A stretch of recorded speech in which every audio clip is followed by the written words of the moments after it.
selalu berusaha menyimpan sesuatu yang bisa membawa manfaat, baik untuk dirinya, untuk anak cucunya, maupun untuk keluarganya, untuk masa kini dan masa depannya. Kadang simpanan itu berbentuk uang, kadang berupa tanah, lain saat berbentuk pabrik, dan lain sebagainya. Sementara masa depan yang paling pasti adalah akhirat. Jika untuk masa depan dunia kita rela memeras keringat, membanting tulang, pergi pagi dan pulang petang, menyimpan uang, menyimpan tanah, menyimpan pabrik, pernahkah kita merenung jika satu saat kiamat datang, kita dibangkitkan dari kubur masing-masing, berdiri di padang mahsyar untuk mempertanggungjawabkan seluruh kegiatan hidup kita di dunia ini, lalu kita akan menuju ke alam akhirat.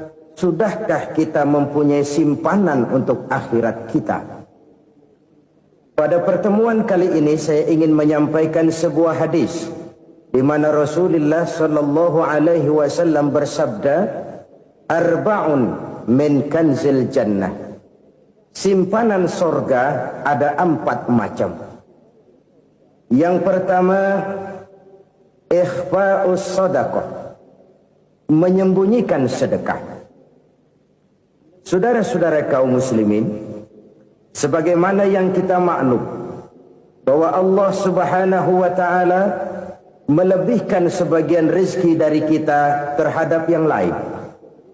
Ada yang kaya, ada yang setengah kaya, ada yang miskin, ada yang setengah miskin, dan selanjutnya. Ada yang gajinya kecil tapi penghasilannya gede. Ada yang penghasilannya gede tapi nggak punya gaji. Ada juga yang memang gajinya gede dan penghasilannya gede. Kelebihan rezeki merupakan sunnatullah dan tidak harus membuat kita merasa lebih dari yang lain. Bahkan sebaliknya, kelebihan itu harus membuat kita ringan tangan untuk menolong mereka yang memang memerlukan pertolongan. Kalau saudara diberikan ilmu, maka pertanyaan akhirat cuma satu: ilmumu kau amalkan untuk apa? Kalau saudara diberikan umur yang panjang, pengadilan akhirat juga bertanya satu: umurmu kau habiskan di mana? Tapi kalau saudara diberikan harta, pengadilan akhirat akan bertanya dua: hartamu kau dapat dari mana? Kau belanjakan kemana? Dari mananya ditanya dan kemananya juga ditanya. Oleh karena kita akan dimintakan pertanggungan jawab, maka amanah yang bernama harta ini harus kita gunakan dengan sebaik-baiknya.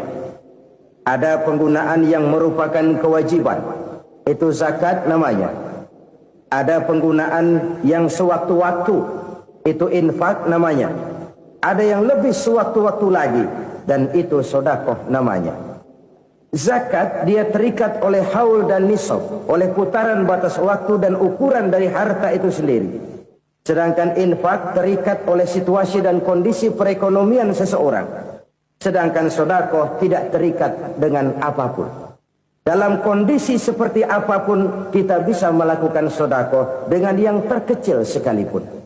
Sampai-sampai Rasulullah sallallahu alaihi wasallam mengajarkan, la tahqiranna minal ma'rufi syai'an walau an talqa akhaka biwajhin talik.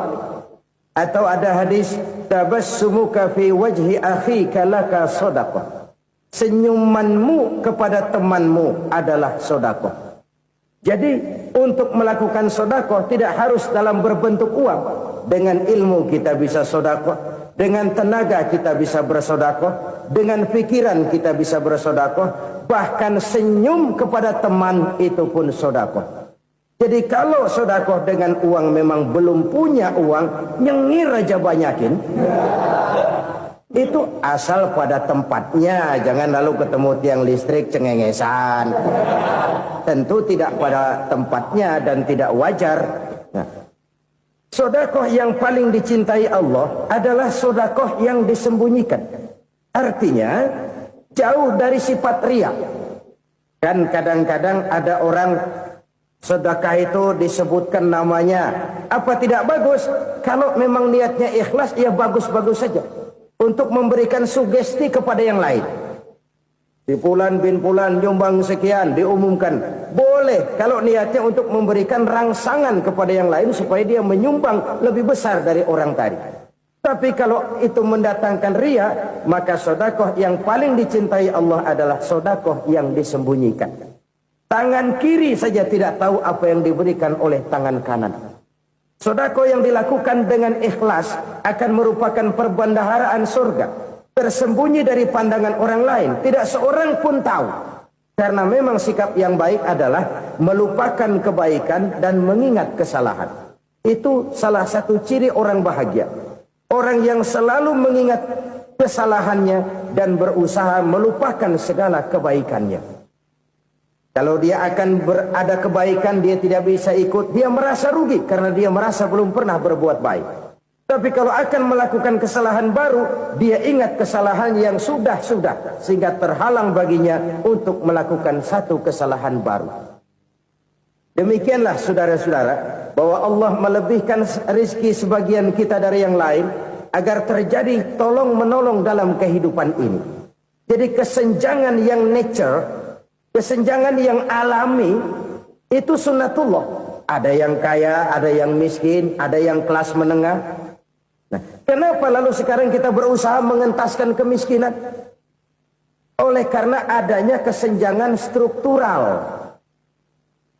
Kalau yang kaya bisa semakin kaya, kenapa yang miskin tidak bisa naik jadi ikut sedikit kaya? Sebab pada dasarnya Islam adalah agama yang sejak turunnya sudah berupaya memerangi kemiskinan. Bahkan dikatakan kemiskinan itu mendekatkan kepada kekufuran. Orang kalau miskin udah dekat banget sama kafir. Gampang menjadi kafir. Berapa banyak saudara-saudara kita yang oleh karena soal perut, oleh karena soal materi, terpaksa meninggalkan dan menanggalkan akidahnya. Menjual petunjuk yang diberikan Allah dengan kesenangan dunia yang cuma sebentar ini. Na'udzubillah, thumma na'udzubillah. Jadi makin kita sembunyikan satu sedekah, semakin banyak perbendaharaan kita di surga. Sedekah yang paling dicintai Allah adalah sedekah yang disembunyikan. Malahan ada seorang sufi, dia punya kebiasaan kalau pergi sholat Jumat dia bawa uang, itu uang dia taruh di bawah tikar masjid. Dia niat sedekah kepada siapa saja yang nemuin itu duit. Maksudnya apa? Supaya yang nemuin nggak tahu siapa yang punya duit. Demikian dia saking ingin menyembunyikan sedekahnya. Karena sifat riya itu bisa memakan amal kita sendiri. Riya itu termasuk menyebut-nyebut kebaikan kita. Orang yang suka nepuk dada, sedikit-sedikit ngitungnya kalau nggak gua. Tuh kalau nggak gua tuh. Tuh yang belas itu kalau nggak gua, kalau nggak gua. Iya kalau nggak lu kenapa emang? Orang yang suka menepuk jasad. Tuh, biasanya memang begitu saudara-saudara. Kalau perang lagi berkecamuk, orang nggak sempat ngaku jadi pahlawan. Tapi begitu perang selesai, yang kagak kenal bedil ngaku pahlawan, mas. Itu sesuatu yang biasa. Oleh karenanya, orang-orang yang ikhlas dalam bersedekah, disembunyikannya sedekah itu, Allah cinta betul. Malahan ada hadis memberikan jaminan, inna sedaqatal mar'il muslimi tazidu fil umri wa tadfa'u mitatas su'i.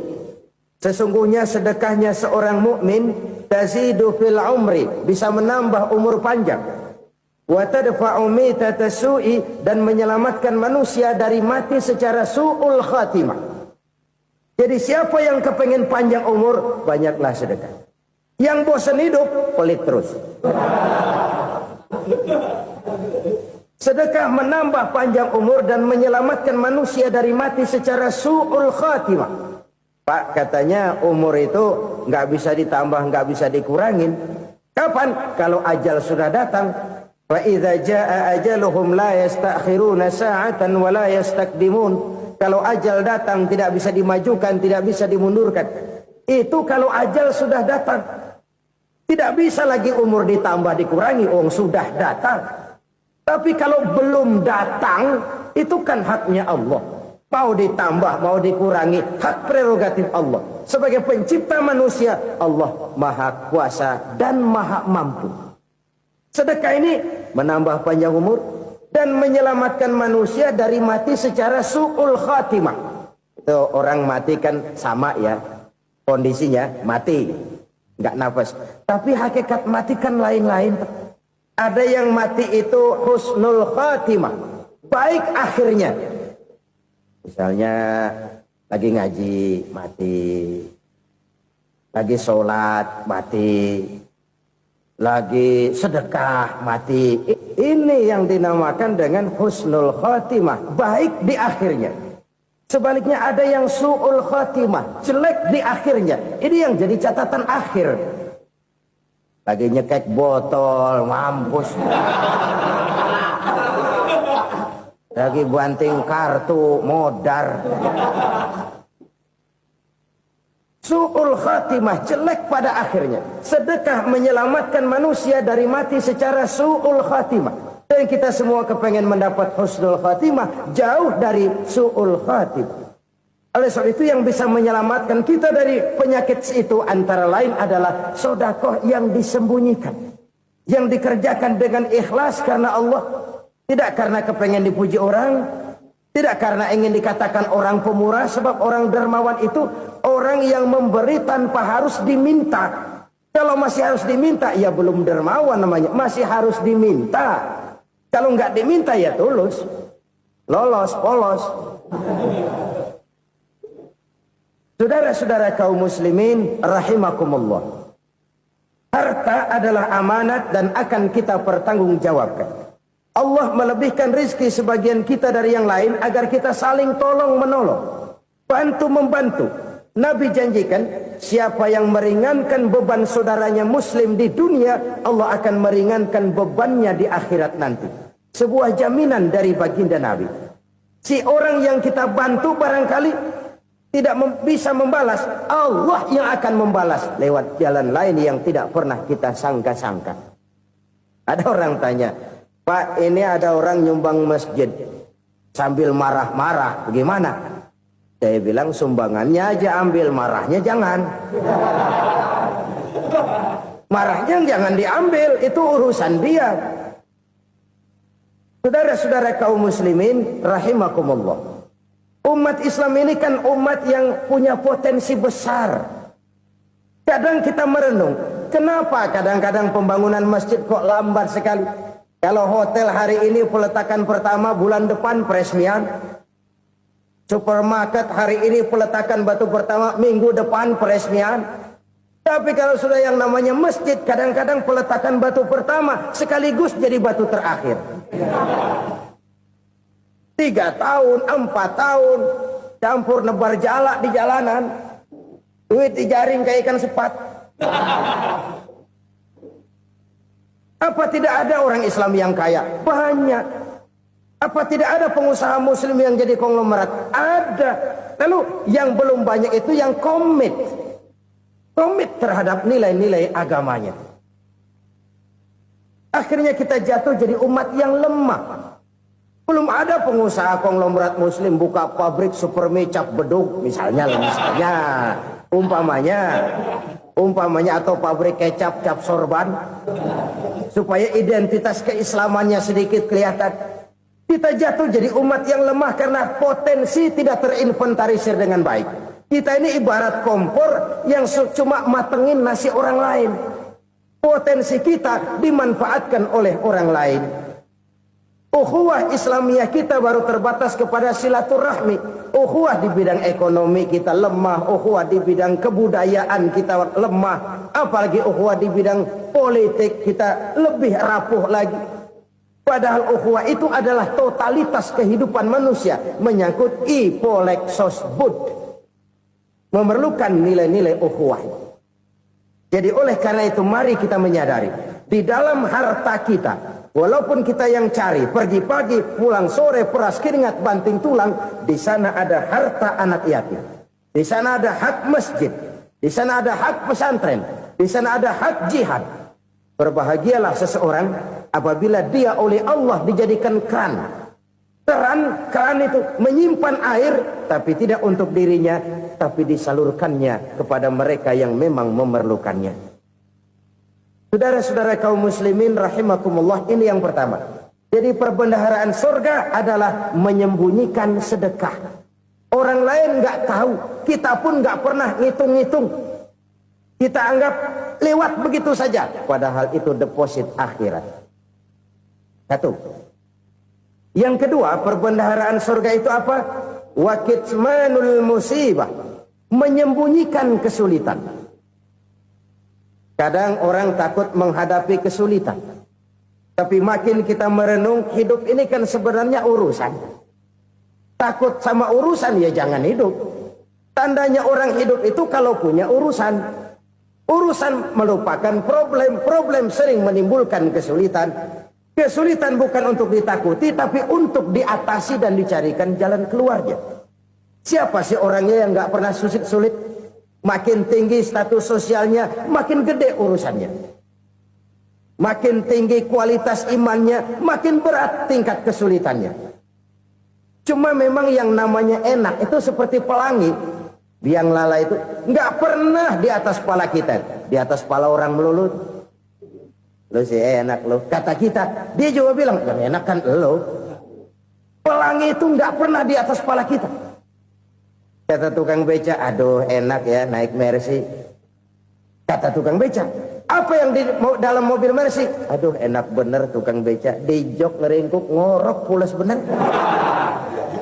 Saya kamar pakai AC, sejuk, tempat tidur sutra, empuk, alga, spring bed, gula kulik, nggak bisa pulas kalau belum minum Valium, belum tidur. Enak bener tukang beca, di jok ngorok nggak tahu wetan kulon.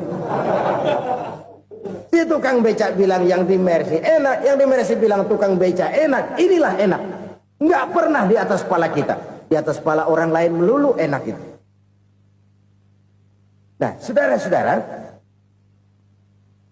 yang merupakan perbendaharaan surga itu orang yang bisa menyembunyikan kesulitan, baik pribadi ataupun rumah tangga. Nih terutama rumah tangga yang jadi soalnya. Kadang-kadang kita ini kalau senang, sebaliknya kalau senang kita diam, kalem aja, cuek. Banyak banget duit kita bawaan, diam aja udah. Malah ketemu orang takut. Tapi begitu susah, sekampung tahu. Padahal Nabi mengajarkan perbendaharaan surga itu menyembunyikan musibah, menyembunyikan kesulitan. Kalau enak, cerita sama orang-orang. Kalau nggak enak, rasain sendiri, tekan sendiri, atasin sendiri. Kita kan sebaliknya. Senang kita diam, asal lagi susah, paling tidak kita nyari teman buat cerita kesusahan. Siapa orangnya yang nggak pernah susah? Cuma soalnya bagaimana kita mengatasi kesusahan itu sendiri. Begitu juga misalnya kalau orang sudah berumah tangga, itu orang tuanya harus menjadi tempat dia cerita yang enak-enak saja. Yang nggak enak rasain berdua, selesaikan berdua, atasin berdua. Jangan dibalik. Asal senang diam, giliran susah aja. Maknya laporan. Terbalik. Bisa menjaga security informasi. Maka nama bayam keluar diam, malah seluitan. Enak amat lo makan daging ayam. Security informasi. Saudara-saudara kaum muslimin rahimakumullah.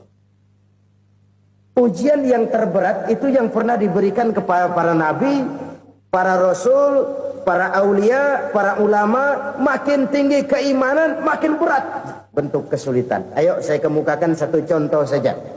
Ada seorang nabi yang kaya, nabi kaya, namanya Nabi Ayub.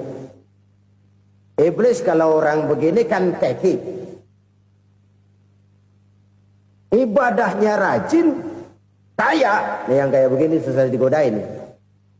Kalau ibadahnya rajin, miskin, kali bisa disogok. Sini imannya mantap, ibadahnya rajin, kaya, nabi lagi. Oh, tapi namanya iblis nggak kurang akal. Laporan, Tuhan, kenapa Les? Ya ini bahasa saya, bahasa Qurannya sih nggak gitu. Itu hambamu yang namanya Ayub, dia rajin ibadah cuma karena dikasih kaya aja. Coba kasih miskin dia, berhenti dia sembahyang. Ah, kamu bisa aja. Saya tahu Ayub itu hambaku yang ikhlas. Saya buktiin Tuhan, silahkan. Dibuktiin lah, iblis turun ke alam ini. Yang mula-mula dia lakukan, dia rusak sawah ladang Nabi Ayub. Dia binasakan binatang ternak Nabi Ayub. Sehingga dalam waktu singkat, jatuhlah Nabi Ayub dari orang paling kaya jadi orang paling miskin. Beliau masih ibadah di mihrab dalam masjid. Datang iblis. Saudara Ayub, ya, lagi ngapain? Ibadah. Nyembah Allah, nyembah Allah. Oh, percuma. Kenapa? Tuhan yang ente sembah nih, dia udah bikin miskin ente. Sawah ladang ente hancur lebur, binatang ternak binasa. Sekarang ente jadi orang paling miskin. Ngapain nyembah Tuhan kayak begitu? Tekor. Udah berhenti dah ibadah, berhenti ibadah. Ini iblis sama Tuhan laporannya lain, yang dikerjakan kepada Nabi Ayub juga lain. Benar begitu iblis kata Nabi Ayub? Iya, sawah ladang saya habis, buras. Binatang ternak saya binasa, binasa. Saya miskin, bangpak. Apa jawab Nabi Ayub? Bukan innalillahi, ya ini hebat. Alhamdulillahillazi a'tani wa akhza minni. Segala puji bagi Allah yang telah memberikan harta kepada saya dan sekarang mengambilnya lagi. Alhamdulillah. Allah yang ngasih, Allah yang ambil. Itu mah urusan Allah. Iblis cuman ibadah jalan terus, sujud lagi Nabi Ayub. Iblis seleher gondok banget. Dasar Nabi nggak mempan dia apa-apain. Miskin malah alhamdulillah. Allah yang ngasih, Allah yang ngambil. Jadi kalau kita tidak komit, kita tidak terikat kepada kaya, miskin, senang, susah, apa yang bisa bikin kita susah? Jadikan kekayaan, kemiskinan, jadikan senang, susah sebagai anak buah yang bisa kita atur. Jangan kekayaan ngatur kita, jangan kemiskinan ngatur kita. Kita yang harus mengatur mereka. Senang, susah, kaya, miskin, bahagia, sengsara, jadikan itu anak buah yang bisa kita atur. Kalau sekarang kita kaya, lain saat boleh jadi kita miskin, semiskin-miskinnya. Allah yang ngasih, Allah yang ngambil. Tenaga mana yang bisa menghalangi? Ibadah jalan terus. Iblis makin gondok. Dasar Nabi loh. Akhirnya apa? Nabi Ayub dikerjain, diberikan penyakit. Demikian fatal penyakitnya. Bayangin, udah miskin, sakit. Masya Allah. Miskin, sakit. Sakitnya nggak lama, kira-kira 16 tahun. Istrinya 3, 2 mental minta ceraiin. Ngerawatin laki bengek begini. Senang belum tentu, susah udah pasti nih. Cerai aja, cerai dah. Cerai. Tinggal satu Siti Rahmah yang setia menemani beliau. Sesetia-setianya hati perempuan. Satu saat Siti Rahmah bilang, "Bang, iya, abang kan Nabi bang. Lalu namanya Nabi kan doanya jarang meleset bang. Maksud kamu minta kenapa sih sama Tuhan biar abang sembuh baik dah bang?" Siti Rahmah, iya. Saya sakit berapa tahun sih dah? 16 tahun bang. Sebelum ini saya sehat berapa tahun? Ya kira-kira 60 tahun bang. Nah coba ente banding-bandingin Rahmah. Saya dikasih sehat 60 tahun. Dikasih sakit 16 tahun. Sudah nggak sabar mau doa kepada Allah minta sembuh. Saya malu kepada Allah. Diuji dengan yang luar biasa seperti ini, tidak mengganggu stabilitas kehambaannya. Dia tetap menghamba kepada Allah Subhanahu wa ta'ala. Saudara-saudara kaum muslimin rahimakumullah. Kunci menghadapi kesulitan itu apa? Allah jelaskan dalam satu ayat, wa basyiris sabirin alladzina iza asabathum musibah qalu inna lillahi wa inna ilaihi raji'un. Gembirakan orang-orang yang sabar Siapa mereka itu? Yang apabila mendapat musibah mereka kembali kepada keyakinan dasar. Segalanya dari Allah dan segalanya akan kembali kepada Allah. Ini konsepsi dasar dari sikap muslim dalam menghadapi berbagai kesulitan. Segalanya dari Allah, segalanya akan kembali kepada Allah. Kalau ini sudah kondisi dasarnya, maka kita akan lapang menghadapi kenyataan bagaimanapun pahitnya. Apakah itu namanya miskin, apakah itu namanya sakit, bahkan maut sekalipun. Maut sekalipun.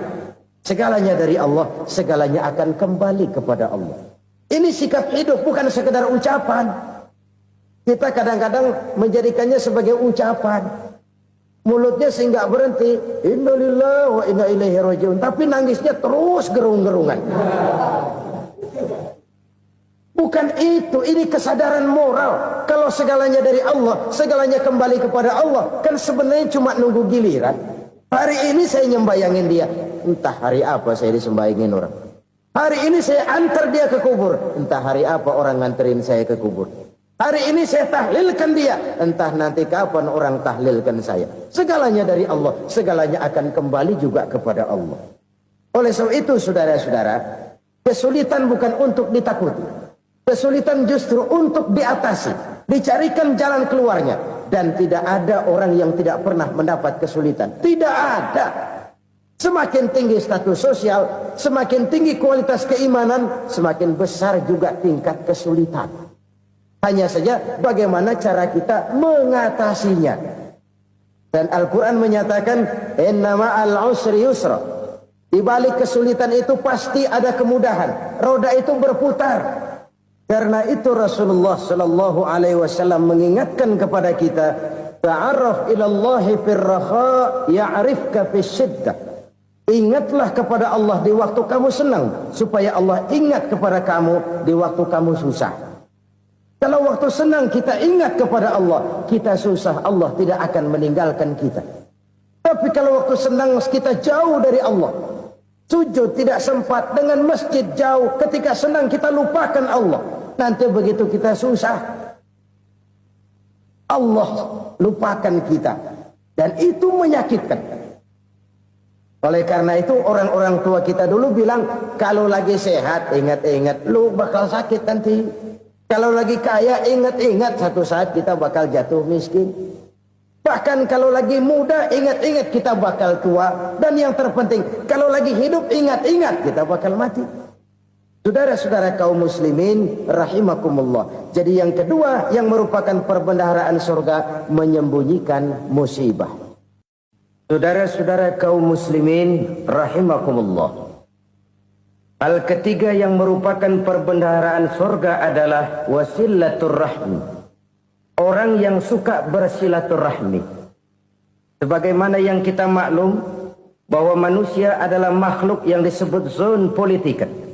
Makhluk sosial yang tidak mungkin hidup sendiri-sendiri. Betapa dan siapapun kita memerlukan orang lain. Bodoh betul manusia kalau tinggal di tengah masyarakat tapi tidak mau bermasyarakat. Merasa hebat sendiri, pinter sendiri, gagah sendiri, kaya sendiri. Mungkin kalau mati juga ngubur sendiri. Jangankan kita di sini, di sorga saja Nabi Adam waktu sendirian bengong melulu, mondar mandir.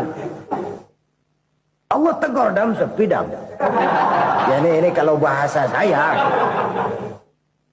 Iya Tuhan sepi ini nggak ada coret-coretan pisan ini. Diciptakan Siti Hawa baru anteng Nabi Adam. Itu di sorga. Cobalah. Umpamanya saudara tinggal di Jakarta nih. Kayak bener. Apaan aja di Jakarta punya saudara dah. Jembatan Semanggi ambil. Monas buntel bawa pulang. Hotel-hotel ambil semua. Cuman tinggal di Jakarta sendirian, apa enaknya? Betapa dan siapapun kita perlu orang lain. Tidak ada seorang pun yang bisa memenuhi kebutuhan hidupnya secara sendiri-sendiri. Nah, Islam telah menyelamatkan manusia dari ras diskriminasi. Mengikat manusia dengan persaudaraan yang berlandaskan kepada akidah. Karena itu dianjurkan bersilaturahmi. Bahkan Nabi menyatakan, man arada ayyubsata lahu fi rizqihi wa yunsa'a fi atharihi falyasil rahimah. Siapa yang kepengen diluaskan rezekinya dan dipanjangkan usianya, banyaklah ia bersilaturahmi. Siapa yang kepengen dimudahkan rezekinya, hendaknya ia banyak bersilaturahmi. Kalau banyak teman, kesulitan kan paling tidak ada tempat cerita. Udah susah, sendirian kita pikirin diri, nggak ada tempat tukar pikiran. Cepet banget sama bengek. Dilawan sendiri. Nah, secara makro kita bisa berkata, tidak mungkin ada kemenangan kalau tidak ada kekuatan. Tidak ada kekuatan kalau tidak ada kesatuan dan persatuan.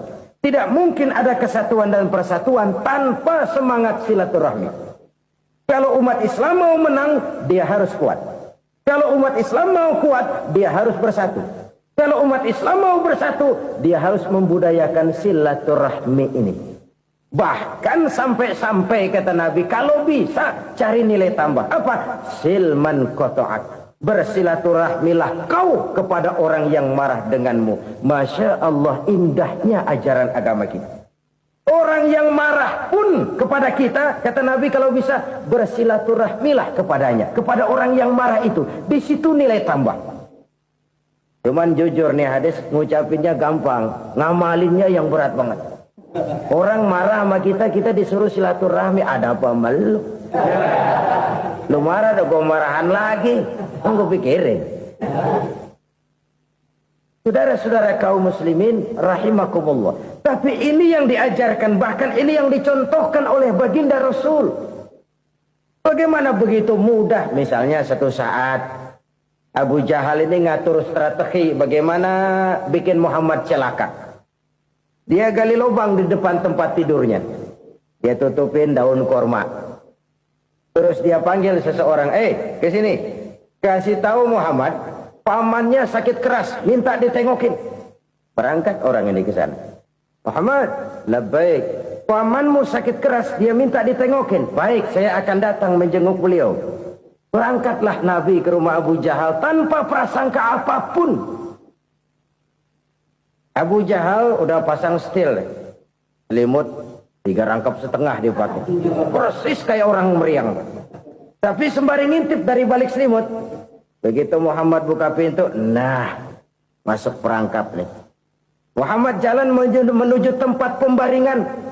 Makin lama makin dekat, makin lama makin dekat. Makin dekat ke lubang yang dipasang oleh Abu Jahal itu. Dalam hati Abu Jahal, terus dah jatuh, mampus dah lo ini. Mampus lo hari ini. Apa yang terjadi? Malaikat Jibril datang. Muhammad, pamanmu cuma pura-pura sakit. Di depan tempat tidurnya ada lubang perangkap supaya kamu jatuh ke situ. Sudah, kamu pulang. Balik kanan Nabi. Sudah hampir jatuh ke lubang, balik kanan, pulang. Bayangin kecewanya Abu Jahal. Muhammad dikit lagi, Muhammad dikit lagi. Enggak paman, saya pulang aja. Emosi bangun dari tempat tidur, enggak sadar kalau lagi pura-pura sakit. Lompat ngejar Nabi, dia lupa dengan lubang yang dia gali. Serak, nyemplung sendiri ke dalam lubang.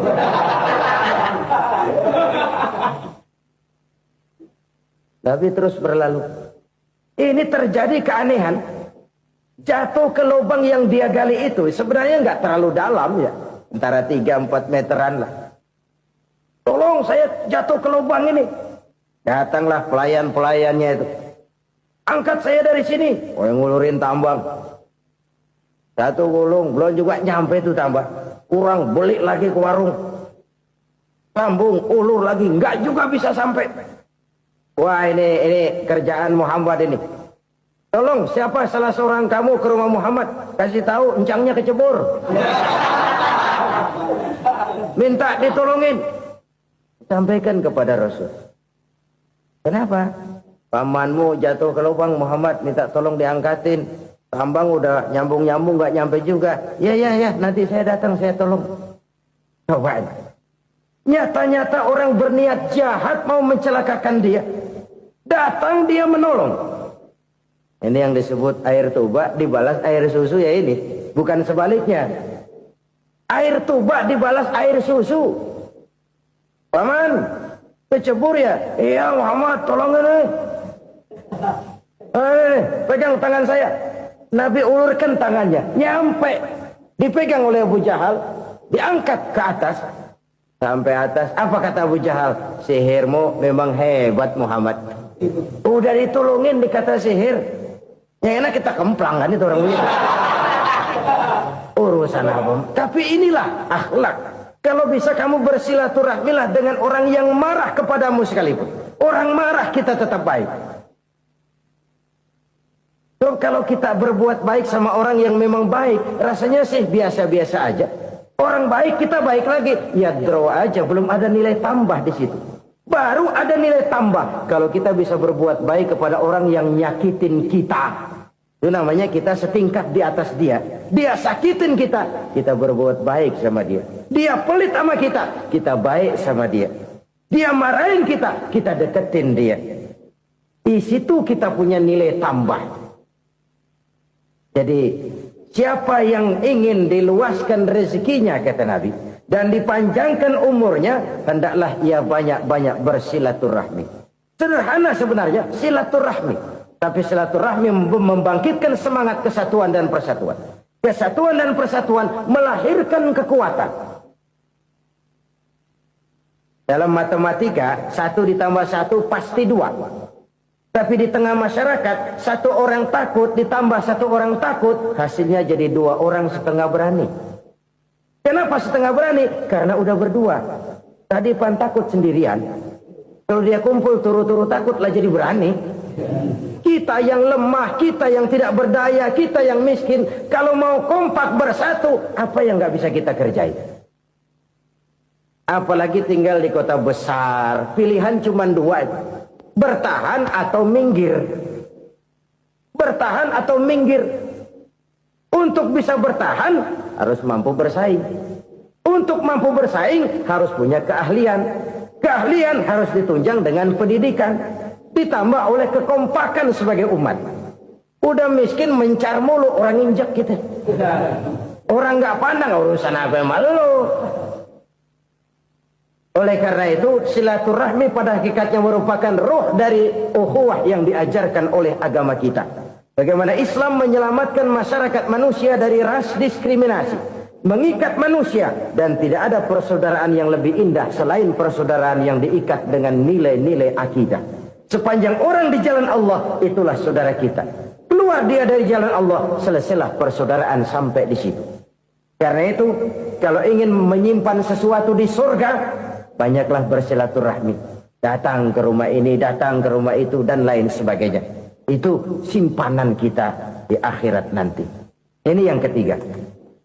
Saudara-saudara, yang keempat, perbendaharaan surga itu apa? Wa qawlu la hawla wa la quwwata illa billah. Ucapan la haula wa la quwwata illa billah. Ibadah kan ada yang berat, modalnya besar. Bangun masjid berat, modalnya besar. Bangun rumah sakit berat, modalnya besar. Ada ibadah yang berat, tapi modalnya ringan. Misalnya puasa. Puasa itu berat, mengendalikan nafsu. Kalau sekedar nggak makan nggak minum sih enteng, mengendalikan nafsu itu jihad terbesar. Tapi kan modalnya ringan, cuma niat saja. Ini ibadah berat, modalnya ringan. Ada ibadah yang ringan, modalnya juga enteng. Seperti termasuk ucapan la haula wa la quwwata illa billah. Tanpa sadar, la haula wa la quwwata illa billah, nyelengin tuh di surga. Nyelengin, kita nggak terasa, nyelengin simpenan akhirat. La haula wa la quwwata illa billah, nyimpan lagi. Kaget, la haula wa la quwwata illa billah, nyimpan lagi. Banyak simpanan. Walaupun sebenarnya yang dimaksud di sini adalah kesadaran batin bahwa tidak ada daya dan kekuatan kecuali Allah. Itu intinya. Kita memulai pekerjaan disunahkan baca bismillah, kan begitu. Apa itu? Kesadaran moral.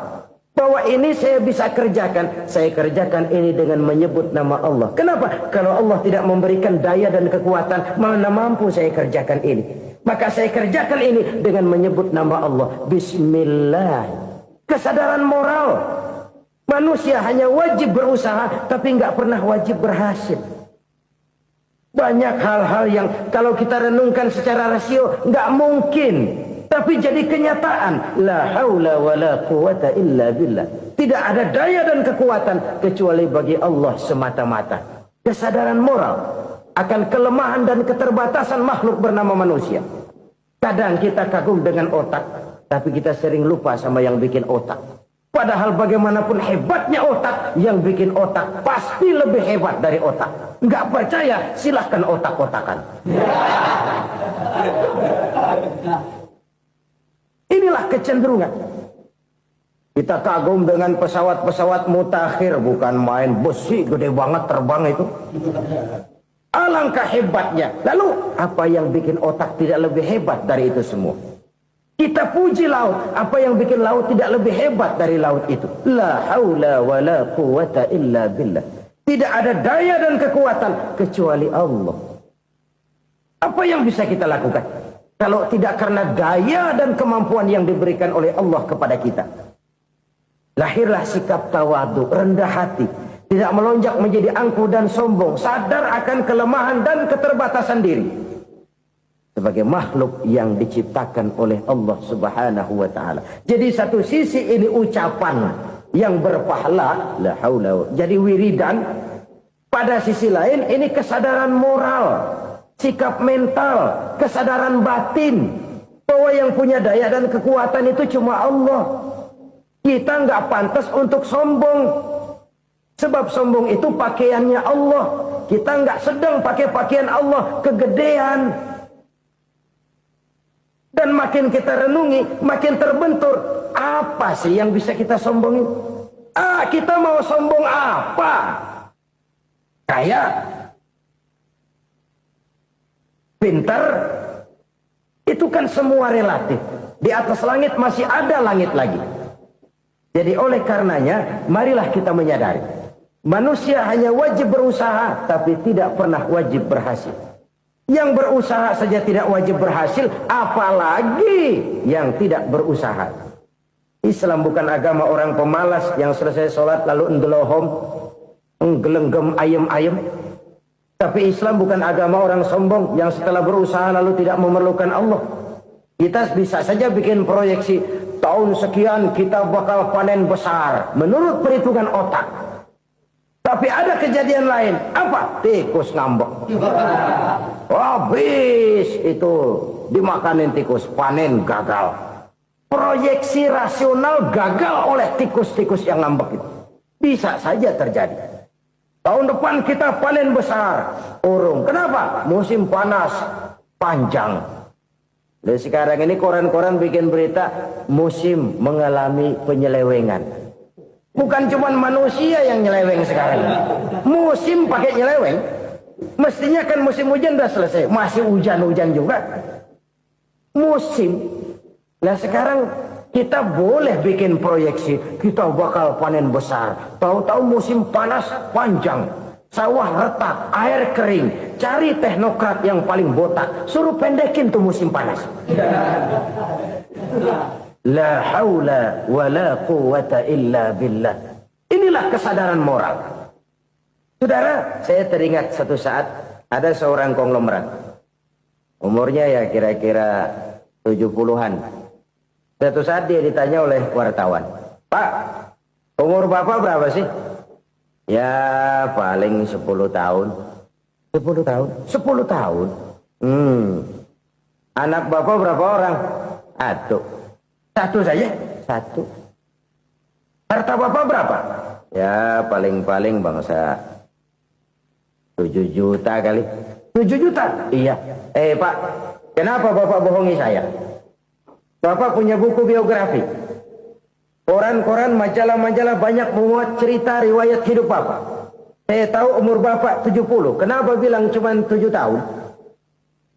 Saya tahu anak Bapak 8. Kenapa cuma bilang 1? Saya tahu harta bapak miliaran, mungkin triliunan, pabrik di mana-mana, bank di mana-mana. Kenapa bilang uang bapak cuma 7 juta? Nah, kata si konglomerat tadi, kamu benar nak, kamu benar. Umur saya kalau jumlahnya memang 70 nak. Cuman ingat-ingat saya, baru 7 tahun terakhir ini saya sujud. Baru 7 tahun terakhir ini saya berusaha dekat dengan Allah. Saya laksanakan perintahnya, saya jauhi larangannya. 7 tahun inilah rasanya yang ada nilainya di hadapan Allah. Yang 63 tahun matong, kelabu, kelam umur gue. Habis untuk maksiat, untuk munkarat. Maka ketika ditanya tadi, umur saya 7 tahun itu. Oh begitu Pak. Oh iya. Lalu anak Pak. Anak bapak kan 8. Kenapa bilang cuma 1? Nah, kalau jumlah hitungannya memang anak saya 8. Tapi dari 8 orang ini rasanya cuma 1 nih. Yang bakal jadi buah hati, belahan jantung. Pelanjut cerita, penerus sejarah. Bakal jadi anak soleh yang akan mendoakan saya. Cuma 1 rasanya anak saya ini yang bakal jadi buah hati saya. Besar-besaran saya. Yang akan mendoakan di kubur saya. Yang akan mendoakan di akhirat saya. Yang 7 orang mana, Masya Allah, yang atu tenggeng, yang atu nyekek botol lolo, yang atu nggak karu-karuan. Makanya saya bilang 1 anak saya yang akan bisa mendoakan saya. Oh begitu Pak. Iya. Nah harta Pak, harta bapak kan triliunan, pabrik bapak di mana-mana, uang bapak hampir di tiap bank-bank besar. Kenapa bilang cuma 7 juta? Betul kau nak. Harta saya kalau jumlahnya memang miliaran, triliunan mungkin. Tapi yang saya ingat baru 7 juta tuh yang saya belanjakan di jalan Allah. Saya nyumbang masjid, saya santuni yatim piatu, saya bantu pembangunan pesantren, saya bantu pembangunan rumah sakit Islam.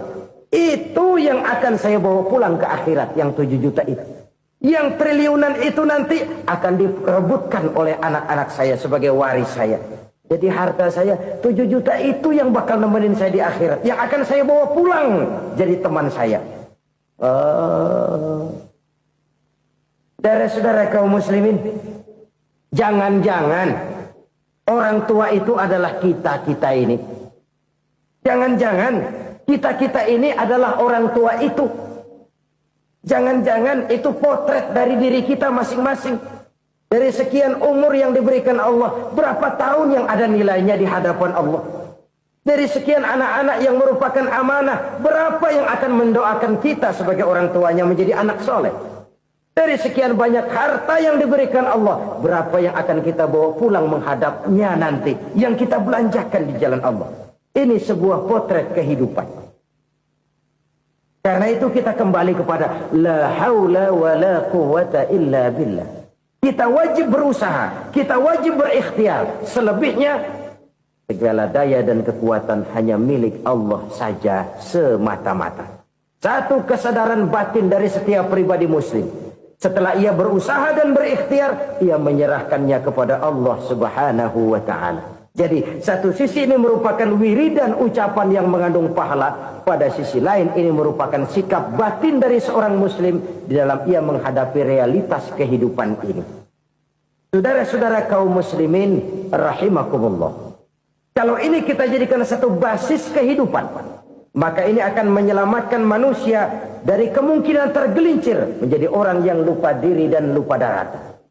Sebab itu Imamul Ghazali berpesan, jadidis safinah fa innal bahra amiq wa khuziz zad fa inna safara ba'id wa khaffifil hamla fa innal hamla sadid. Perbarui selalu kapalmu karena lautan sangat dalam. Bawa bekal yang banyak karena perjalanan ini sangat jauh. Ringankan beban karena kebanyakan beban akan menyakitkan.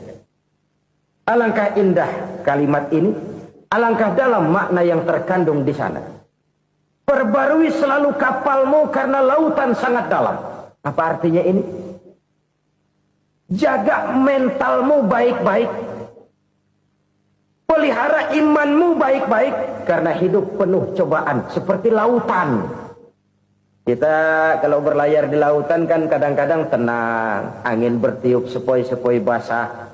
Jika malam datang bintang gemintang bertabur menghias cakrawala. Rembulan memantulkan sinarnya dengan indah. Dalam keadaan begitu berlayar enak. Tapi lain saat ombak menggunung, halilintar menyambar, angin topan bertiup. Berapa banyak sudah saudara-saudara kita yang tenggelam di lautan dunia tanpa sadar bahwa dia belum sampai kepada pantai yang akan dituju. Berapa banyak sudah saudara-saudara kita yang tenggelam di lautan dunia ini tanpa sempat bangkit lagi. Dia menyangka sudah sampai kepada tujuannya. Hati-hati kapal jangan sampai bocor karena lautan sangat dalam. Iman ini jaga baik-baik karena hidup penuh dengan ujian. Wa khuzizat fa inna safar ba'id. Bawa bekal yang banyak karena perjalanan sangat jauh. Saudara mau ke Bandung, bawa duit. Saudara mau ke Surabaya, banyakan lagi duitnya. Saudara mau ke Mekah, gepokan, iketan tuh duit nggak lembaran lagi. Makin jauh perjalanan, makin banyak bekal yang harus kita bawa. Kalau saudara dari Jakarta mau ke Surabaya, kagak bawa duit berangkat juga, itu sih bukan berani namanya, nekat. Sampai Surabaya belum tentu, sengsara di jalan udah pasti. Kenapa? Nggak bawa bekal berangkat. Sama juga kita nih, misalnya belum sempat sembahyang, mati. Waduh, berani banget orang. Belum punya bekal, mati. Sengsara di jalan. Atau bekal tidak cukup. Dari Jakarta saudara mau ke Surabaya, bawa duit 500 perak. Paling jauh Cikampek nyampenya itu. Paling jauh itu. Antara jauhnya perjalanan dengan bekal yang saudara bawa tidak seimbang. Hidup ini perjalanan panjang. A walking tour. Dimulai dari alam arwah. Sebelum jasad diciptakan, roh diciptakan lebih dulu. Dari situ pindah ke alam rahim. Dari alam rahim pindah ke alam dunia. Dari alam dunia pindah ke alam barzah. Baru menuju akhirat. Satu perjalanan panjang. Kalau bekal tidak bawa, sengsara di jalan. Bawa bekal yang banyak karena perjalanan ini sangat jauh. Wa khaffifil hamla, ringankan beban karena beban itu cuma akan menyulitkan. Kalau bekal itu sih keperluan, tapi beban nggak kita perluin, cuma ngeberat-beratin. Apa ini beban? Dosa. Kecurangan, kebatilan, kesoliman, ketidakadilan, kesewenang-wenangan. Itu akan jadi beban kita di akhirat. Alangkah celakanya, perjalanan panjang, bekal tidak bawa, beban kelewat banyak. Alamat sengsara di jalan. Pahala tidak ada, dosa berlipat ganda. Na'udzubillah, summa na'udzubillah. Kalau kita rangkum nasihat Al-Ghazali dengan kisah si konglomerat tadi, kita akan mengambil kesimpulan. Pertama, bekal terbaik dalam menghadapi gejolak kehidupan ini tidak lain adalah iman. Yang kedua, pahala dan dosa. Dua hal kontroversial. Pahala adalah bekal, dosa adalah beban. Tapi kita sekarang kan tidak begitu terangsang kepada yang abstrak. Orang berlomba mencari yang konkret-konkret saja. Yang real. Kalau memang dosa, benjol dong. Kira-kira begitu. Kira-kira begitu. Persis orang Yahudi dulu. Orang Yahudi itu kan pernah minta kepada Nabi Musa. Ya Musa, lan nu'mina laka hatta narallaha jahrah. Musa, kami nggak bakal mau beriman kepada Allah kalau belum kami lihat Allah ada nongkrong di depan kami. Kalau memang Tuhan ada, taruh dong di depan kami. Mau yang konkret-konkret saja. Kalau memang dosa, benjol dong. Kalau memang pahala, berasa dong. Orang terangsang kepada yang real, yang konkret-konkret saja. Karena itu, untuk mengejar dosa, orang mau bayar. Tapi untuk mengejar pahala, walaupun tidak bayar, orang segan. Ini yang dikatakan oleh Nabi, kamu mengharapkan ke surga, tapi kamu berat melaksanakan sesuatu yang bisa membawa kamu ke surga. Kamu ingin jauh dari neraka, tapi tiap saat kamu lakukan perbuatan-perbuatan yang justru menjerumuskan kamu ke neraka. Idda'aitum an-najata minan nar wa ramaitum fiha anfusakum. Kamu ingin selamat dari neraka, tapi kamu lemparkan diri kamu ke neraka.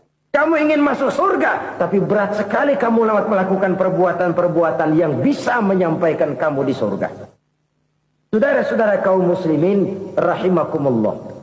Jadi hal keempat yang merupakan perbendaharaan surga adalah la haula wa la quwata illa billah. Satu sisi ini merupakan ucapan yang memperberat timbangan akhirat. Pada sisi lain ini merupakan sikap hidup seorang muslim. Kesadaran batin yang sangat dalam bahwa tidak ada daya dan kekuatan kecuali Allah. Dan itu kita simbolkan pada saat memulai pekerjaan dengan Bismillah. Dengan menyebut nama Allah. Satu kesadaran moral. Saya hanya bisa melakukan ini karena diberikan daya dan kekuatan oleh Allah. Lahirlah sikap tawadu, rendah hati, tidak melonjak menjadi angkuh dan sombong. Saudara-saudara, sampai sini dulu jumpa kita kali ini. Semoga 4 perbendaharaan surga ini dapat kita lakukan, yang kelak akan merupakan bekal kita di kemudian hari nanti. Amin ya rabbal alamin. Bapak-bapak, ibu-ibu, saudara-saudara kaum muslimin rahimakumullah. Di dalam kehidupan kita sebagai seorang muslim, minimal 5 kali dalam sehari semalam kita mendengar seruan untuk mendirikan solat yang disebut azan. Ada kalimat menarik di dalam kalimat azan itu, yakni seruan hayya 'alal falah, marilah menuju kepada keberuntungan, marilah meraih kemenangan. Seruan ini adalah kecenderungan dari setiap manusia, apapun warna kulitnya. Artinya, setiap orang dalam hidup selalu ingin meraih dan mencari kemenangan. Kemenangan akan melahirkan kepuasan batin, dan kepuasan batin memberikan kebahagiaan. Sedangkan kekalahan melahirkan penderitaan batin, dan penderitaan batin menjerumuskan seseorang di dalam berbagai bentuk kerugian. Jikalau inilah seruan azan, maka masalahnya ialah apa yang menyebabkan kita meraih kemenangan.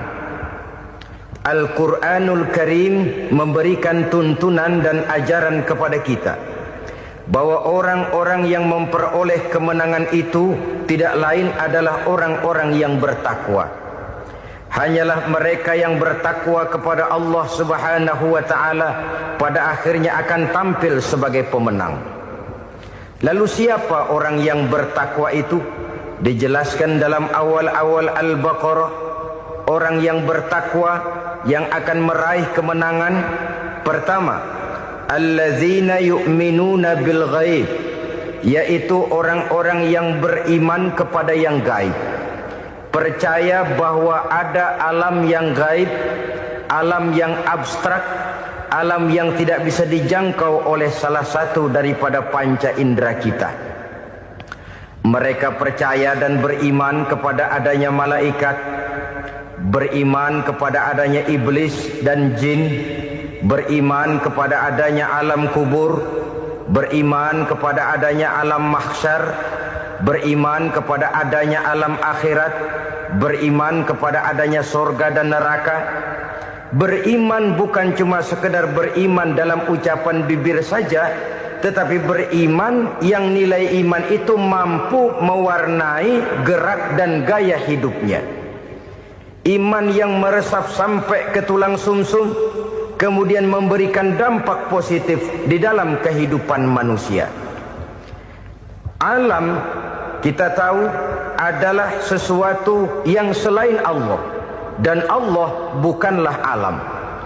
Apapun namanya selain daripada Allah, itu adalah alam. Alam pada hakikatnya terbagi menjadi 2. Ada alam syahadah, alam nyata, alam konkret, alam yang bisa dijangkau oleh salah satu indera kita. Kemudian ada alam ghaib, alam yang tidak bisa dijangkau oleh panca indera kita, alam metafisika, alam abstrak, alam yang wajib kita imani keberadaannya. Kita percaya bahwa malaikat itu ada, Kita percaya kepada jin, bahwa jin itu ada. Kita percaya kepada adanya iblis dan setan. Bukan percaya kepada iblis dan setannya, percaya bahwa iblis dan setan itu ada. Itu termasuk salah satu daripada sifat orang yang bertakwa kepada Allah. Saudara-saudara kaum muslimin rahimakumullah, kecenderungan pembangunan yang lebih bersifat materialistis biasanya menggeser aspek kehidupan rohani. Orang berpikir empiri, dan dalam pola pikir yang demikian maka alam gaib tidak lagi mendapat perhatian. Aspek kehidupan yang bersifat rohaniah malah mulai ditinggalkan. Akibatnya terjadilah kepincangan di dalam kehidupan kita. Pernah ada satu pengalaman pribadi dalam perjalanan kembali ke tanah air. Dalam pesawat di sebelah kanan saya duduklah seorang Jerman namanya Heiner Simonsen. Iseng saya ajak kenalan, saya ajak ngobrol, saya tanya dia. Saya bilang, Mas Heiner ini, kalau pesawat yang kita tumpangi ini jatuh ke bawah, kira-kira apa yang bakal terjadi, Mas? Dia bilang, kita semua akan mati. Begitu? Iya. Oke. Apa itu mati? Tanya saya. Dia bilang, untuk tahu apa itu mati, kita harus tahu lebih dahulu apa itu hidup. Saya pikir nih bule bisa ngomong juga. Baiklah kata saya. Apa hidup menurut Anda itu? Oh, hidup itu dia bilang, kalau seluruh anggota badan kita bekerja secara normal, paru-paru memompa darah secara normal, jantung berdetak secara normal, sel-sel tubuh bekerja secara fit, dan organisme tubuh hanya mau bekerja secara normal, dia bilang, kalau kita memberi makan yang cukup, menu yang teratur, dan gizi yang lengkap. Saya bilang, kesimpulannya apa, Ner? Dia jawab, hidup adalah dari tangan ke mulut. Life is from the hand to the mouth, kata dia. Hidup adalah dari tangan ke mulut. Jadi masalah hidup tidak lebih daripada masalah isi perut. Orang pergi pagi, pulang sore, peras keringat, banting tulang, perut yang dibelain. Saya bilang, you are wrong. Sampean salah, Ner. Kamu orang Islam bukan? Bukan. Pantas. Kenapa saya salah? Dia bilang. Ya jelas salah. Salahnya di mana? Kamu ini manusia.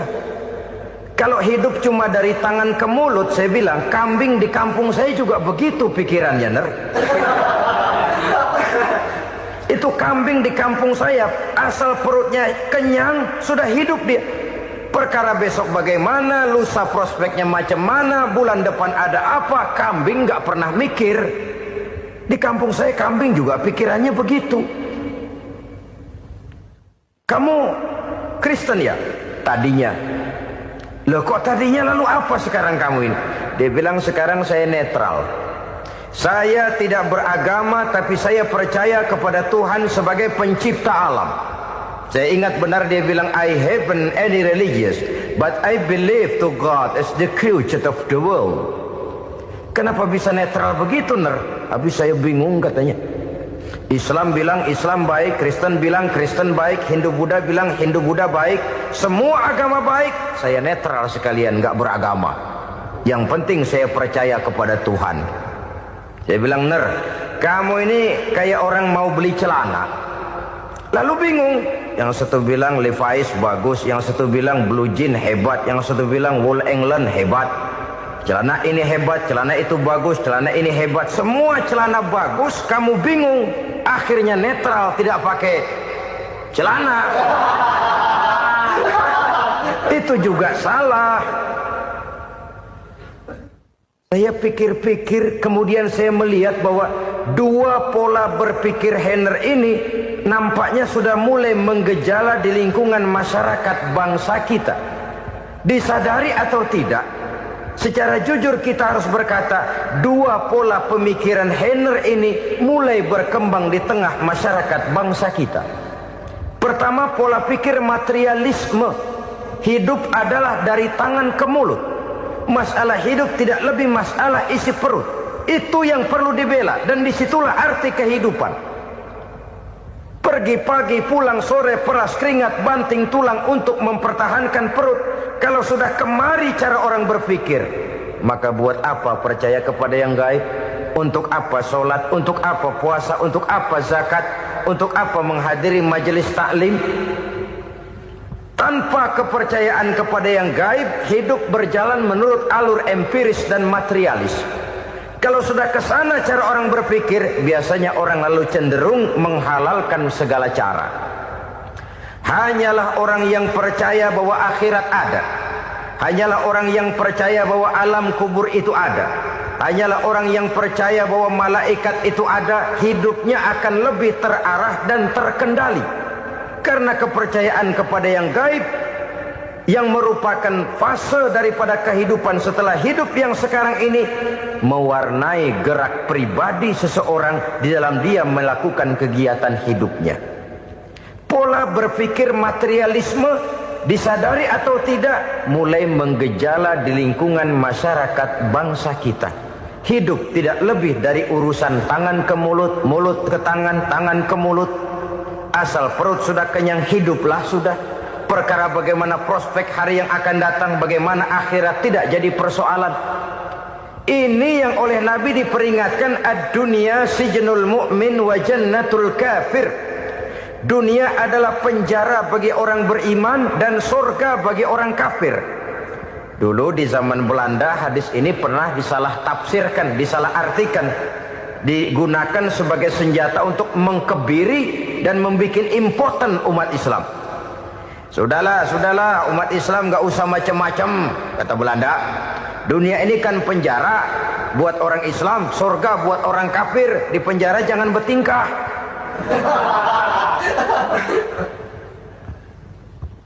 Pengertiannya tidak begitu. Dunia